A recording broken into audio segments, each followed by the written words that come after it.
Baik, hari ini kita akan membahas tentang hormat dan patuh kepada guru. Ya, kemarin sudah membahas tentang hormat dan akhlak terpuji kepada orang tua, akhlak terpuji kepada Allah, akhlak terpuji kepada Rasulullah. Nah, sekarang adalah akhlak terpuji kepada guru, yaitu harus dengan cara apa? Hormat dan patuh kepada guru. Sensei kalau di Jepang ya. Nah, selain orang tua, ya kemarin kan kita membahas ya orang yang paling berjasa di hidup kita itu siapa? Orang tua, ya. Nah, ada lagi selain orang tua, siapa yang paling berjasa terhadap kehidupan kita? Yaitu guru-guru kita, ya.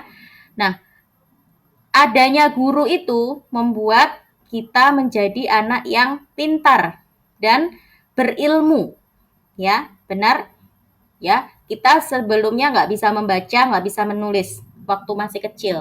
Kemudian diajari sama gurunya, ya, diajari membaca, diajari menulis. Akhirnya kita bisa membaca dan menulis. Nah, oleh karena itu, guru itu adalah orang yang berjasa bagi hidup kita. Nah, makanya kita harus apa? Hormat dan patuh kepada guru-guru kita. Bagaimana caranya kita hormat dan patuh kepada guru? Yang pertama, sopan santun. Hormat terhadap guru harus diwujudkan dengan sikap yang baik terhadapnya. Misalnya dengan berperilaku sopan santun. Guru adalah orang yang telah mendidik sekaligus mengajari kita dengan berbagai ilmu yang sangat berguna bagi kehidupan dan masa depan kita semua. Nah, kita harus menghormati guru sebagaimana kita menghormati kedua orang tua kita. Ya, kalau ada gurunya datang, kita menyambutnya, ya. Kalau di Jepang gimana kalau ketemu guru? Gimana cara memberi hormatnya? Ohayo gozaimasu sambil membungkukkan badan. Nah, kalau di Indonesia juga sama seperti itu. Assalamualaikum Ustazah. Assalamualaikum Ustadz. Gitu ya, sambil mencium tangan. Ya. Ya, intinya apa? Kalau bertemu guru, kita harus memberi salam dan menjabat tangan atau menundukkan kepala. Kemudian yang kedua dengan cara menghargai. Nah, guru itu adalah pahlawan tanpa tanda jasa. Apa maksudnya? Pahlawan tanpa tanda jasa. Tahu pahlawan yang berjuang di peperangan? Ya, pahlawan yang berjuangnya dengan cara berperang. Dulu waktu zaman kemerdekaan Indonesia, itu pahlawan-pahlawan itu semuanya mendapatkan tanda jasa. Ya, kalau di tentara itu mereka mendapatkan tanda jasa.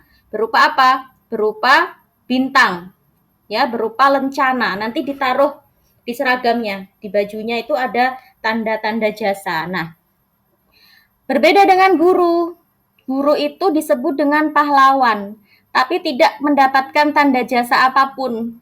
Ya, kalau tentara mereka berjuang, berperang itu mereka dapat tanda, dapat bintang yang bisa dipasang di seragamnya. Ya, tapi kalau guru itu nggak dapat tanda apa-apa. Makanya guru itu kenapa disebut dengan pahlawan tanpa tanda jasa? Karena guru itu dianggap sebagai pahlawan, tapi tidak mendapatkan tanda jasa. Nah, itu ya. Nah, padahal dengan adanya guru tadi itu, kita jadi bisa membaca, kita bisa berhitung, kita bisa mengenal dunia sekeliling kita. Oleh karena itu, kita wajib menghargai guru. Salah satu caranya yaitu dengan mendengarkan semua perkataannya, mengerjakan semua tugasnya. dan tidak melupakannya walaupun kita sudah keluar dari sekolah. Ya. Nazira dulu waktu TK sekolahnya di mana? Di Jepang apa di Indonesia? Sudah di Jepang waktu TK sudah di Jepang. Itu sekolah yang sama apa sekolah yang beda? Sama yang sekarang. Beda, TK sama SD-nya beda. Nah, kira-kira masih inget nggak sama guru-gurunya waktu TK? Inget ya. Nah, jadi kalau kita sudah lulus sekolah nanti ya, sudah dewasa misalnya, nah kita sebaiknya tidak melupakan guru-guru kita tadi itu ya, karena mereka itu sangat berjasa bagi kehidupan kita. Begitu ya. Kemudian yang selanjutnya adalah taat kepada guru. Nah, anak yang baik adalah anak yang memiliki ketaatan yang tinggi terhadap gurunya. Ketaatan ini dapat diwujudkan dengan cara mematuhi semua nasihat yang diberikan dan menjauhi segala yang dilarang oleh guru. Ketaatan tersebut dilakukan dengan ikhlas, bukan karena takut hukuman. Jadi kita itu taat terhadap guru itu bukan karena takut dimarahi, bukan karena takut dihukum. Tapi karena apa? Karena kita menghormati guru-guru kita tadi itu. Itu ya. Nah, sikap hormat dan patuh tersebut dapat diwujudkan dalam perbuatan sehari-hari. Contohnya, bagaimana cara kita untuk menghormati guru? Yang pertama, memperhatikan pelajaran yang disampaikan. Jadi kalau gurunya lagi mengajar, lagi menyampaikan pelajaran, harus didengarkan, harus diperhatikan. Kemudian yang kedua, mengerjakan semua tugas yang diberikan. Ya, kalau ada PR ya dikerjakan. Kemudian yang ketiga, melaksanakan nasihat gurunya. Kalau dibilangin ya, kalau dinasehatin sama gurunya didengarkan ya, dilaksanakan. Kemudian yang keempat, mengucapkan salam ketika berjumpa dengan gurunya. Ya, ohayo. Terus apa lagi? Arigato. Konnichiwa. Sayonara. Tahu nggak lagu itu? Kemudian apa lagi? Mencium tangan guru ketika bersalaman. Ada nggak budaya mencium tangan? Tidak ada. Kalau di Indonesia masih ada ya. Mencium tangan gurunya, mencium tangan orang tuanya ya. Kemudian yang selanjutnya tidak melupakan kebaikan gurunya ya. Tidak melupakan kebaikan guru-guru. Kemudian berdiri ketika menyambut gurunya. Misalnya anak-anaknya sudah masuk kelas semua. Gurunya baru datang. Selamat pagi, cikgu. Gitu. Gimana? Kalau di Jepang ada nggak kayak gitu? Nggak ada. Siapa yang masuk duluan itu murid-muridnya atau gurunya dulu?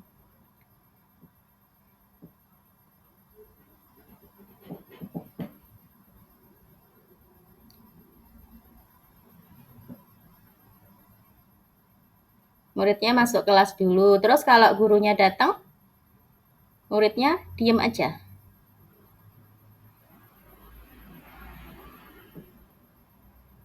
Terus yang lain?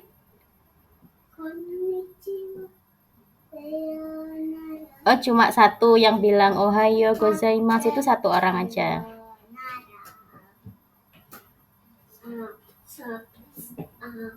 Oh. Oh, bukan ketua kelasnya yang bilang. Bukan. Kalau yang di Upin Ipin itu kan Ehsan ya. Ehsan kan ketua kelas. Nah, dia bilang, "Selamat pagi, cikgu." Itu kan. Yang bilang ketua kelasnya.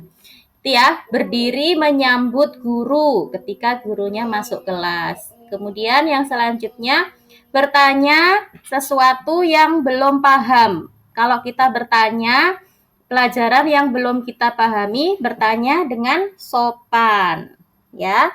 Nggak boleh dengan marah-marah. Misalnya kita nggak setuju sama sesuatu, ya. Gurunya ngomong A, kita nggak setuju. Kita boleh, tapi kita boleh menjawab, tapi dengan sopan, nggak boleh dengan marah-marah, ya. Karena guru itu orang yang harus kita hormati. Kemudian yang selanjutnya tidak mendahului dan memutuskan pembicaraan. Nah, jadi kalau gurunya lagi ngomong, kita tidak menyela, ya, tidak memutus pembicaraan gurunya tadi itu. Misalnya gurunya sedang menerangkan sesuatu, sedang ngomong.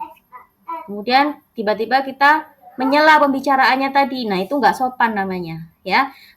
Kalau mau ngomong apa? Tunggu sampai gurunya selesai ngomong dulu. Nah, begitu juga dengan orang tua atau orang yang lebih tua dari kita. Misalnya dengan kakak atau dengan kakek nenek, dengan orang tua, dengan paman, bibi, tante, ya. Lagi ngomong kita nggak boleh menyela, nggak boleh memutus pembicaraan. Baru kalau mereka sudah selesai bicara, baru kita boleh ngomong, gitu ya.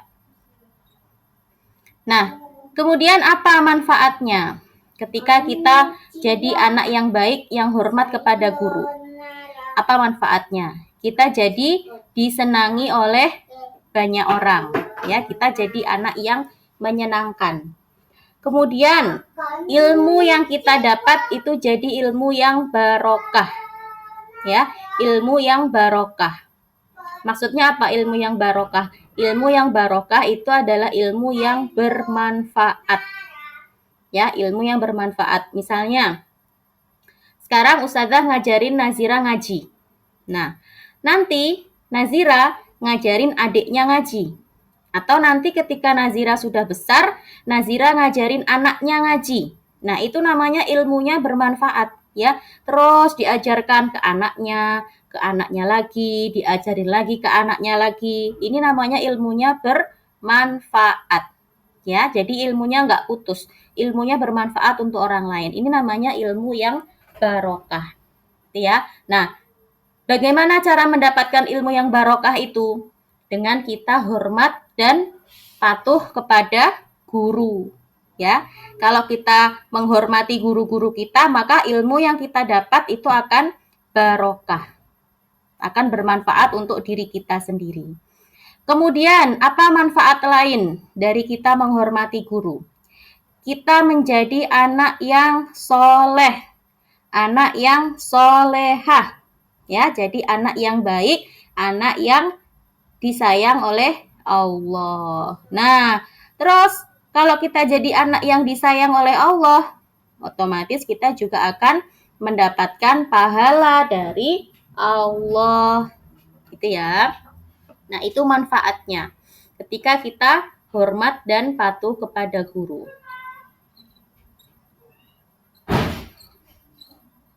Sekarang kita baca rangkuman.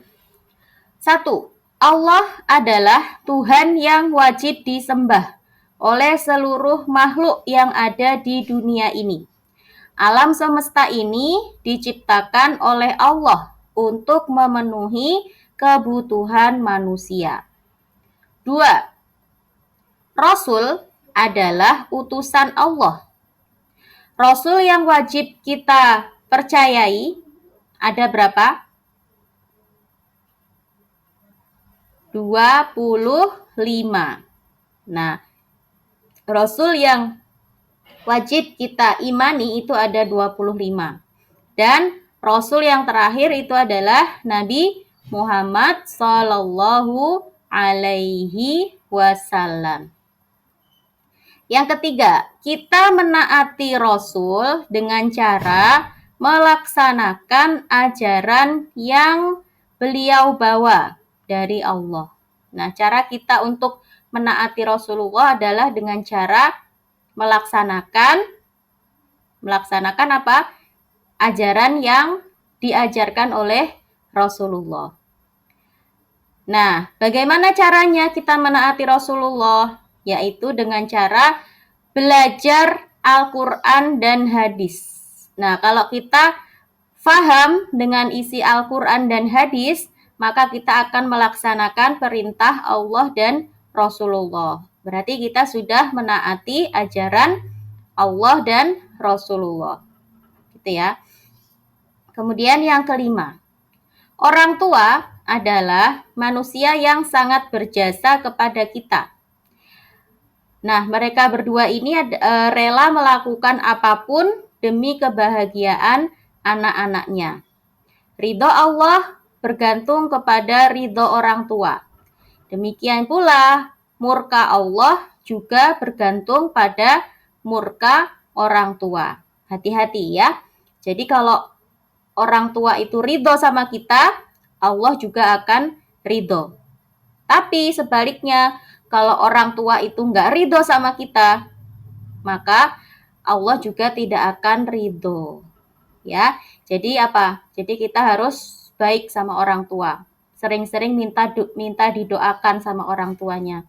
Ya, supaya apa? Supaya orang tua menjadi ikhlas, menjadi ridho dengan kita. Kalau orang tua sudah ridho, insya Allah kehidupan kita nanti akan mudah. Ya, kita belajar juga akan mudah.